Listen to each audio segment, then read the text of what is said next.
Está escrito assim em Mateus: eis que a virgem conceberá e dará à luz um filho, e ele será chamado pelo nome de Emanuel, que quer dizer Deus conosco. Primeira epístola de São Paulo aos Coríntios, capítulo de número 3 e o versículo de número 16. Primeira epístola de São Paulo aos Coríntios, capítulo de número 3 e o versículo de número 16. Está escrito assim: não sabeis, pois, vós que sois de Deus, e que o Espírito de Deus habita em vós? Se alguém destruir o santuário de Deus, Deus o destruirá, porque o santuário de Deus, que sois vós, é sagrado. Feche a Bíblia, coloque na cadeira, pegue na mão da pessoa mais bonita do seu lado. Se não tiver ninguém bonito aí, se atreva a vir pegar na minha mão aqui. Atravesse a faixa de Gaza, pegue na mão da pessoa que está do outro lado. Aperte a mão da pessoa com carinho até ele falar aleluia. Pentecostal que não faz barulho está com defeito de fabricação. Vieram ao lugar certo nessa noite. Vieram à olaria de Deus. Feche os olhos e vamos orar. Pai das luzes, nós te exaltamos, nós te glorificamos. Te exaltamos porque o Senhor é grande. Te glorificamos porque o Senhor é tremendo. Nós estamos na sua presença porque tu és forte. O ser humano precisa de uma figura, Senhor, poderosa em quem ele possa se espelhar. Por isso nós nos espelhamos na sua majestade. Tu és o monarca dos monarcas. Por isso adentramos este santuário em busca de um milagre nesta noite. E eu tenho certeza que o milagre já está pronto, estampado na mão dos seus anjos, que daqui a pouco descerão sobre este lugar e entregarão na mesa do seu povo aquilo que eles carecem e necessitam. Antes de começar a pregar, ó Pai, eu lhe faço os dois pedidos que costumeiramente faço. O primeiro pedido é esse: que ao redor deste templo, num raio de 5 quilômetros quadrados, onde houver um demônio alojado, um espírito desencarnado que tem em mente destruir o povo de Deus, eu dou a estes espíritos 5 segundos para desaparecerem do Bom Retiro e da cidade de São Paulo. Porque se não sumirem, serão queimados pelo poder da glória do Senhor, que há de se manifestar aqui entre nós de uma maneira forte e poderosa. Deus, eu ainda lhe faço um segundo pedido. Se ainda tenho crédito no céu contigo como pregador da sua palavra, abre a porta do seu santuário sobre nós agora, e manda do céu para a terra, descendo através daquela escadaria que Jacó enxergou no meio do deserto, enviar os seus anjos para estarem aqui. Envie anjos da categoria dos serafins. Palavra serafim significa aqueles que ardem em fogo. Portanto, manda anjos de fogo estarem aqui nesta noite. Eu quero 2 aqui nesta tribuna, uma à minha esquerda, outro à minha direita. Quero 2 na entrada da igreja e 4 anjos esparramando brasas de fogo no meio deste povo agora. E onde houver um crente batizado com o Espírito Santo, renova ele, Senhor, mas renova com muita autoridade.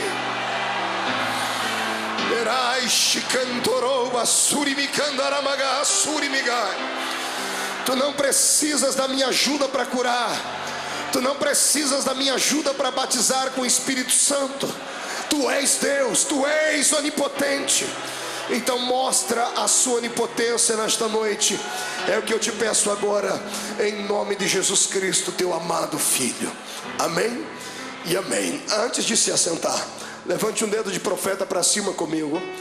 Aponte o dedo no nariz do seu irmão e diga para ele: não se escandalize com o culto hoje, porque há uma unção encaminhada para esse lugar.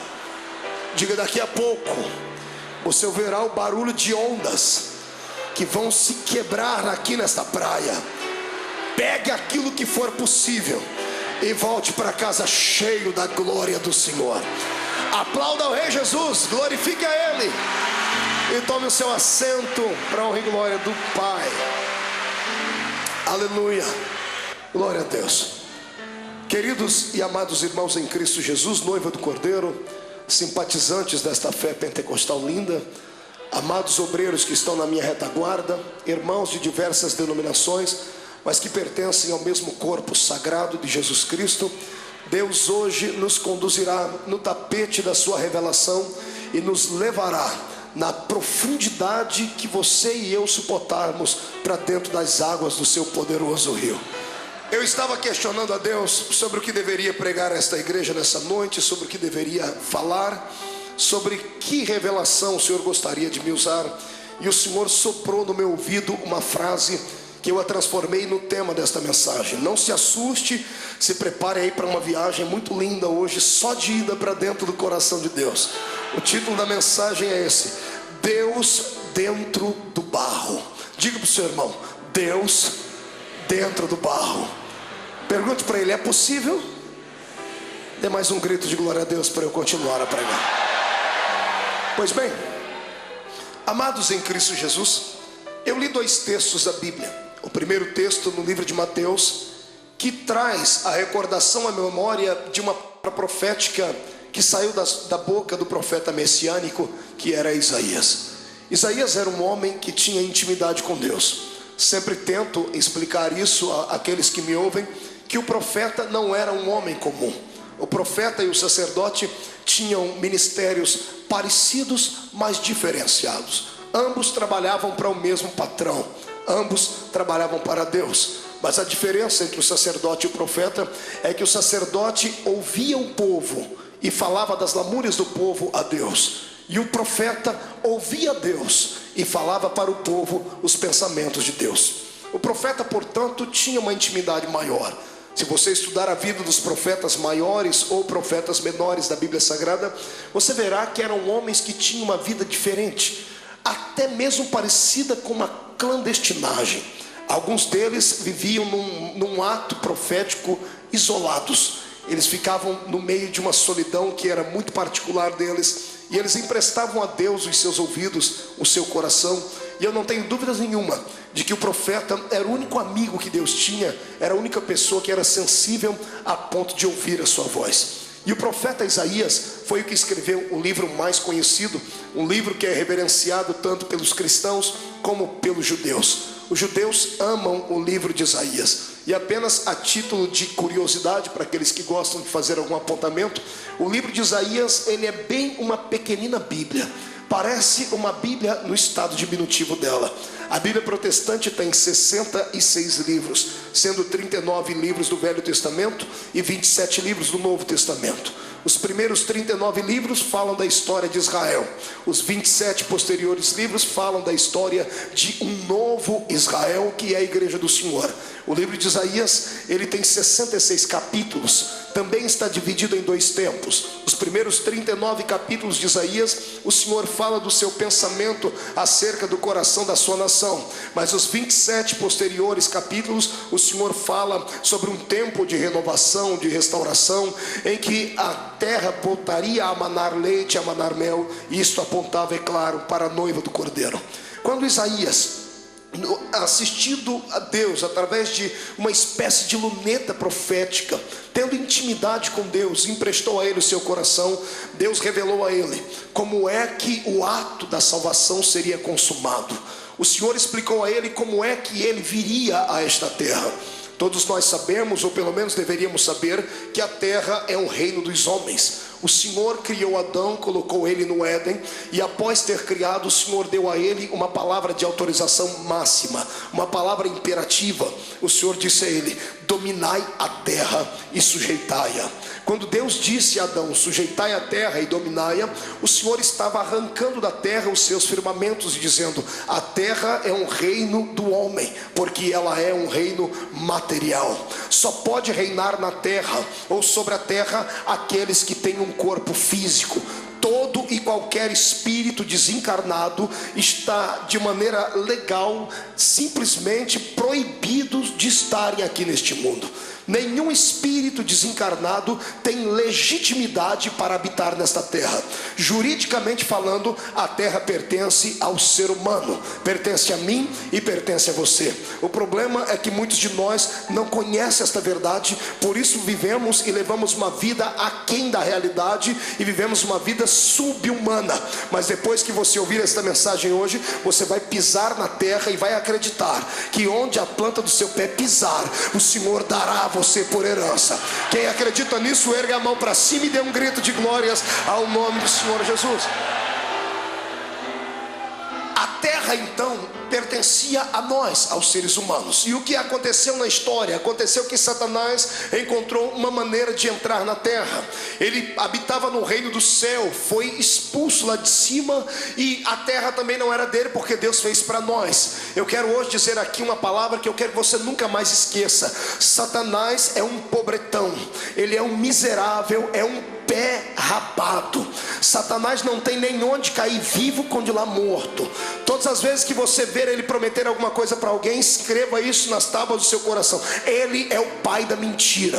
Estando ele no deserto, esperou Jesus ficar fraco da mente e do corpo depois de 40 dias de jejum, e o infeliz chegou diante de Jesus e disse: se tu dobrares o joelho e me adorares, eu te dou todos os reinos do mundo. Eu imagino Jesus dando só uma olhadinha de olho, de canto de olho para ele, assim: vai me dar o que se você não tem nada? Eu sou o dono do ouro, sou o dono da prata, sou o dono do universo. Dá para entender isso? Então eu quero que você entenda que Satanás, ele se apossou de coisas que você tem e que não pertencem a ele, só estão na mão dele porque você não sabia da autoridade que tinha. Depois dessa noite você vai ver que Deus pode habitar dentro da sua vida. Você vai resgatar tudo aquilo que te foi roubado.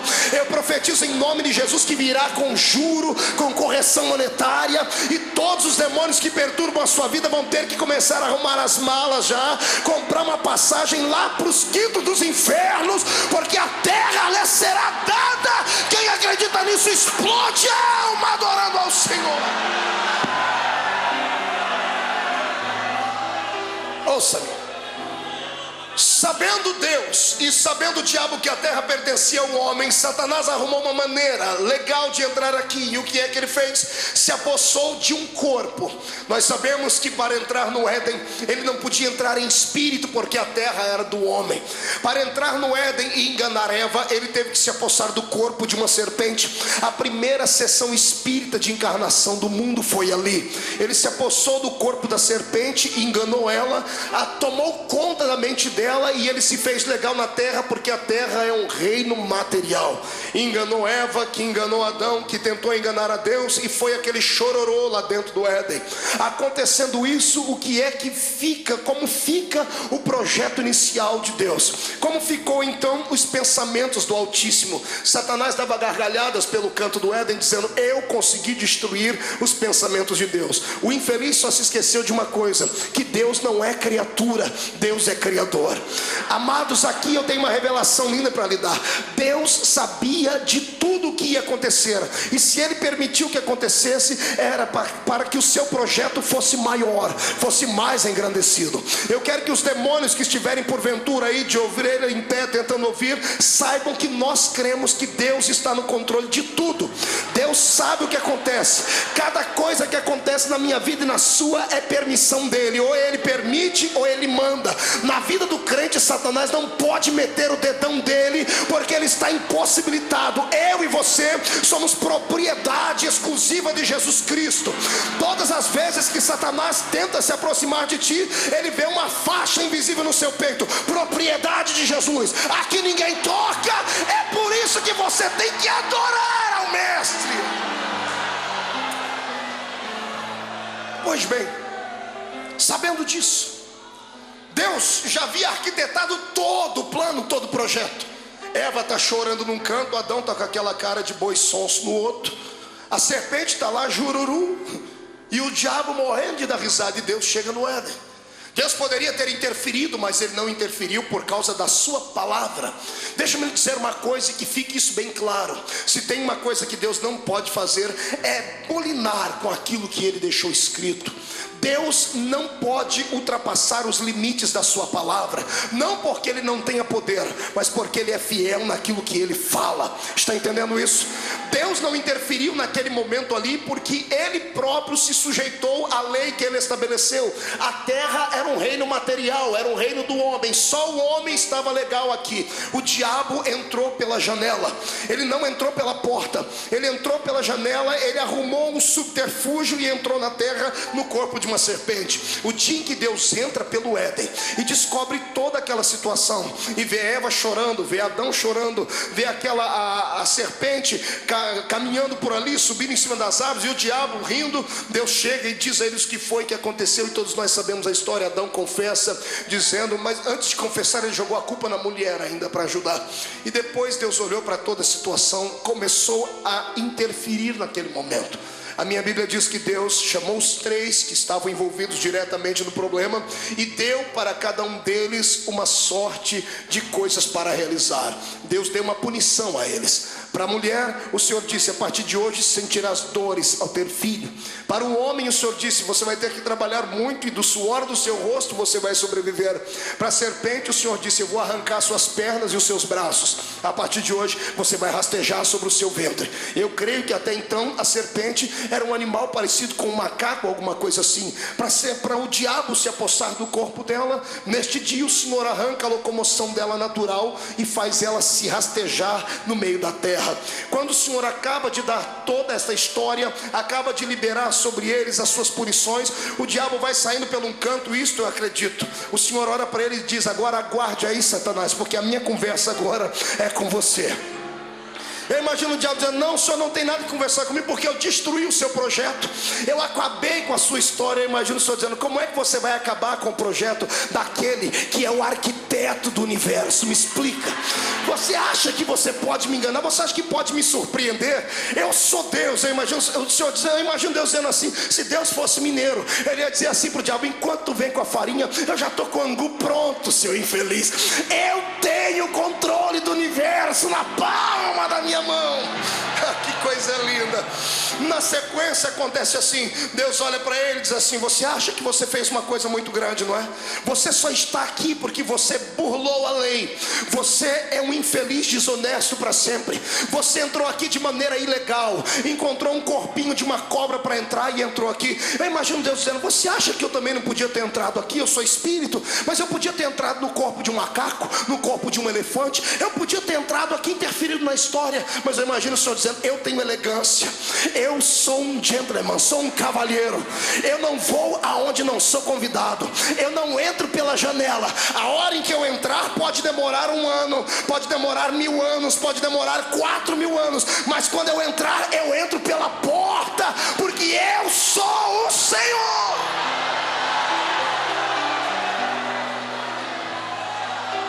Eu creio que o diabo não, o que o senhor quer dizer com isso? Eu imagino Deus dizendo, eu vou dizer o que é que eu quero dizer. Eva, vem cá. Lá está Eva gritando, chorando, esperneando. Deus, agora não adianta mais, para de chorar, vem cá. Para de chorar, vem cá, agora não adianta mais. Adão, limpa os olhos da sua mulher. Está lá os dois, moadinho num canto, e Deus olhando para o diabo dizendo, olhe para cá, Satanás. Foi essa mulher que você tentou, não foi? Foi ela que você destruiu? Pois bem, Eva, vem cá. Eu imagino meu Deus colocando a mão no ventre dela. Aleluia. E dizendo, eu não entro pela janela, eu vou entrar pela porta. O meu espírito não cabe dentro de um animal irracional. A hora que eu entrar vai ter que ser dentro de alguém que é racional. Da semente dela vai nascer um. Eu vou estar dentro do corpo dele, e então vou esmagar a sua cabeça, porque você não pode nada.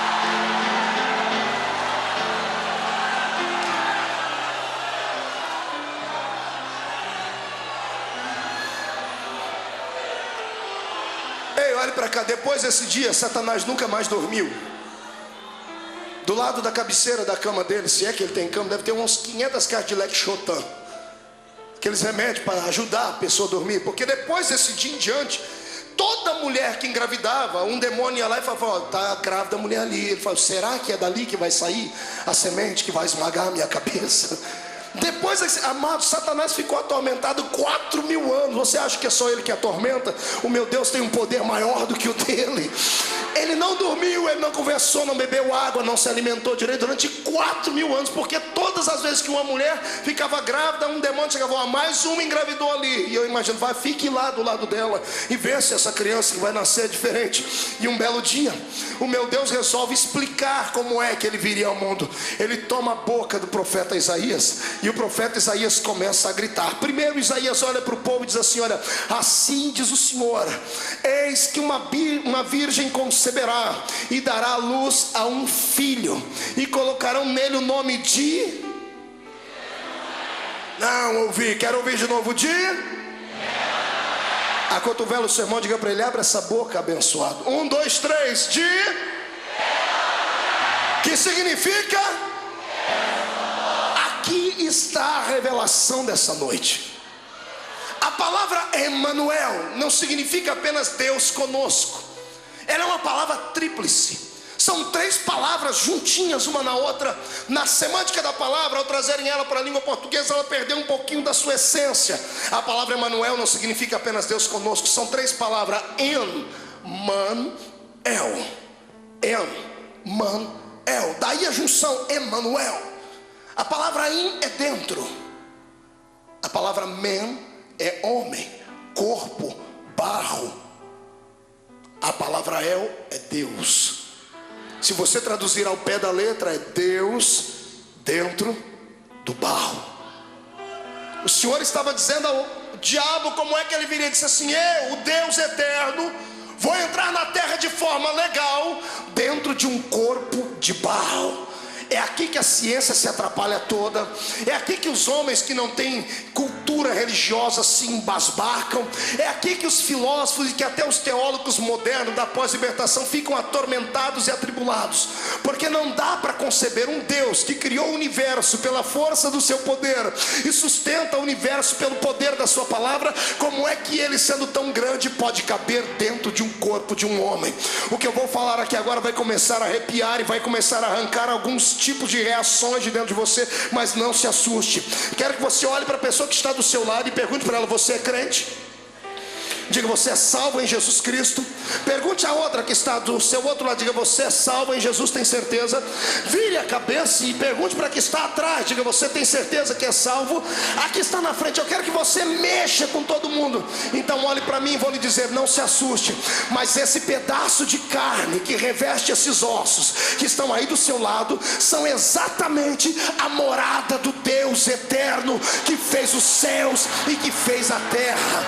Eu penso em Deus e tento caminhar pelas páginas da sua revelação desde que o Senhor escolheu Abraão para sair da terra de Ur dos Caldeus e deu a ele uma palavra profética dizendo: em ti serão benditas todas as famílias da terra. Quando o Senhor faz esta promessa e a nação começa a crescer na terra, passamos pelo nosso irmão José, que fez um bom trabalho no Egito, mas o faraó que se levanta depois da morte de José não sabia nada sobre a aliança judaica entre os judeus e os egípcios. Então ele começa a oprimir a nação de Israel. Centenas de anos Israel fica aprisionado dentro do deserto, dentro do Egito, até que o Senhor levanta um libertador que era Moisés. Quando Moisés atua como um grande ministro de Deus, como um interlocutor do céu à terra, liberando sobre o Egito aquelas pragas pela unção de Deus. Quando ele tira o povo lá do meio do Egito e caminha com eles a Canaã, passando por dentro do Mar Vermelho, quando eles estão no meio do deserto, já caminhando com o Senhor há algum tempo, os céus percebem que o povo encontrou uma dificuldade para adorar a Deus. O Deus que Abraão adorava, ele adorava em espírito. Ele fazia com Deus um ponto de encontro em todo e qualquer lugar. Mas a nação de Israel passou muito tempo dentro do Egito.